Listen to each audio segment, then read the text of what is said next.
Sometimes you got to take a break from just about everything, disappear, come back, and shock the world. I'm talking to that athlete. I'm talking to that administrator. I'm talking to that nurse, that doctor. I'm talking to that student. I'm talking to that communicator. I'm talking to that pioneer, that inventor. I'm talking to that entrepreneur. I'm talking to that preacher. I'm talking to that person who refuses to stay where they are. I'm talking to that person that doesn't have a problem laying in obscurity, because you know that when you come out of the dark room, all eyes on you. We live in a culture of busyness, distraction, and noise. And sometimes the only way something's going to change is if we disappear. Sometimes you gotta delete the app. Sometimes you have to walk away. Sometimes you have to fall back into the dark room and focus on you. Everybody wants destiny. Everybody wants manifestation. Everybody wants fulfillment. Everybody wants the next level in the relationship and a higher quality of living. But nobody wants to eliminate distractions. Nobody wants to disappear for 3 months, 4 months, 6 months, and get into a place where you can focus on just you. What if you could just shut out every distraction? What if you could just shut out the world for just a season and focus on you? A man is rewarded in public for what he does in private. Can you unplug for just a moment and focus on you? Focus on what matters. Why are you here? What is your destiny? The reason why you don't see it, the reason why it has not manifested, the reason why you are so frustrated is because you have not been willing to forsake all that you've been called to forsake and to follow through behind closed doors. Sure, you can talk about it. Sure, you can plan it. Sure, you can write it down. Sure, you can go to the conference and hear about it. You can read about it.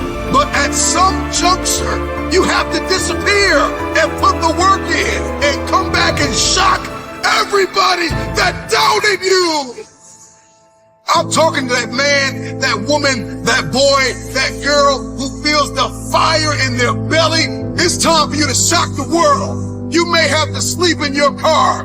You may have to go without food. You may have to bounce around from couch to couch. You may have to sacrifice like nobody in your family ever has. But can you do it behind the scenes when nobody's looking, when nobody's watching, when nobody understands the measure of passion that you carry? Can you keep going? Don't stop. You're right there. Go through the process in the dark room that prepares us and equips us for the stages of destiny. It's time to get real. It's time to get raw. It's time to look ourselves in the mirror and come to the resolve that this version of ourself is not going to carry us in the stretch. That I've been this version of myself long enough that if I don't change, if I don't do something about this, then I'm going to find myself bankrupt. Some of the most monumental and transformational portraits and pictures that we've ever seen were developed in the dark room. We celebrate athletes and we celebrate critical thinkers and innovators and actors, and we praise them and coin them our heroes, and we follow them by the millions. We love what they do in public, but you don't know the story behind the glory.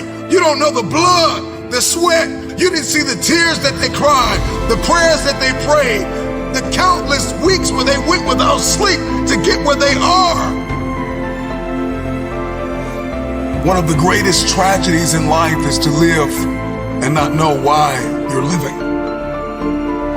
I'm just wondering if there's anybody here that wants their future, that wants to fulfill their destiny, that wants to manifest, that wants to walk in discipline and determination. I'm just wondering, is there anybody here that's willing to disappear? Are you willing to forsake all distractions? Can you hide yourself in the library? Can you hide yourself in the gym? Can you hide yourself in the boardroom and plan and caucus? and do what is required behind the scenes in order to manifest the moment? Can you hide yourself in your books? Can you hide yourself in your closet? Can you hide yourself in the prayer rooms? Can you hide yourself? We have this passion to be in the public eye, but no patience to do the work behind the scenes. Stop telling the world what you are about to do. Steve Jobs once said, "We do not say anything about future products. We work on them in secret, and then we release them to the world." We only have so much real estate in our minds and our hearts. We only have so much bandwidth in our mental capacity. And the more distractions, the more delusions, the more negativity that we allow to take up real estate in our hearts and in our minds, the less energy we have to fulfill the call, to fulfill destiny, to manifest the idea. Everything that you think about, that you meditate on, everything that has to your attention has to be worth your time. So now it's time to navigate and do an appraisal of everything that's in our life, everything and everybody in our life. Time to do an appraisal and ask them this question: are you worth my time? If you're not, it's time to unplug. Time to unplug. Time to unplug. I'm just wondering if there's anybody that can hear my voice right now that has come to the end of themselves and they are willing to eliminate distractions. They are willing to delete social media apps if they have to. They are willing to walk away from everything that is distracted, everything that has diluted your devotion and your determination, every disease and dysfunction and disorder that has pulled you from destiny after you have heard it, after you have received it, after you have written it down, after you have spoken it once. Do what is required to manifest it